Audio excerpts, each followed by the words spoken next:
ស្មៃមកយាយពីបែតទៀតដើរលេងអីបានរៀបចំអីវ៉ាន់អីខ្លះនៅហើយកាត់អីមុខសែតម៉ែចូលឆ្នាំមកចិត្តមកដល់ហើយយើងអត់មានលុយផងហ្នឹងត្រូវទៅដើរលេងស៊ីមរៀបជាមួយនឹងធីមយើងទៀតហើយត្រូវមានលុយមួយចំនួនណាចង់ជូនម៉ាក់ដែរ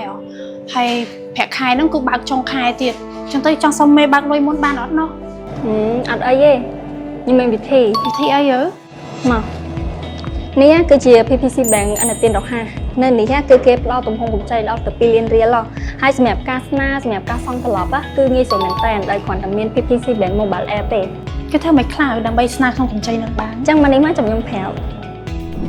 អញ្ចឹងនៅពេលដែលបង្កើតគណនី PPC Bank ហើយគ្រាន់តែចូលទៅកាន់កម្មវិធីរួចចុចទៅលើពាក្យអនុទានរហ័សហើយចុចស្នើសុំឥឡូវនេះដែលបញ្ចូលលេខសម្ងាត់របស់យើងមករួចចុចយល់ព្រមទៅលើខចែងនិងលក្ខខណ្ឌផ្សេងៗដែលគេបង្ហាញនឹងមកបន្ទាប់មកគ្រាន់តែបំពេញព័ត៌មានផ្ទាល់ខ្លួនផ្សេងៗដូចជាស្ថានភាពគ្រួសារមុខរបរទំហំកម្ចីនិងរយៈពេលកម្ចីដែលយើងចង់ស្នើហើយទំហំកម្ចីគឺអាចស្នើបានរហូតដល់2លានឯណោះអញ្ចឹងនៅពេលដែលបំពេញរួចរាល់ហើយគ្រាន់តែចុចស្នើសុំកម្ចីនិងទៀងទាត់ព័ត៌មានរួចអាចចុចយល់ព្រមបានហើយអញ្ចឹងនៅពេលដែលយើង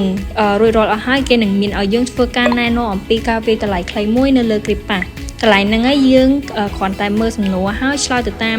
នឹងទៅប្រហែលជា40សំណួរឯងចាប់មកសំណួរអាចចូលមកសំណួរទៀតបានគ្រាន់តែចុចពាក្យបន្ទាប់ទៅបានហើយនៅពេលដែលយើងឆ្លើយសំណួរចប់គឺការស្នើសុំរបស់យើងបានជោគជ័យជាស្ថាពរហើយ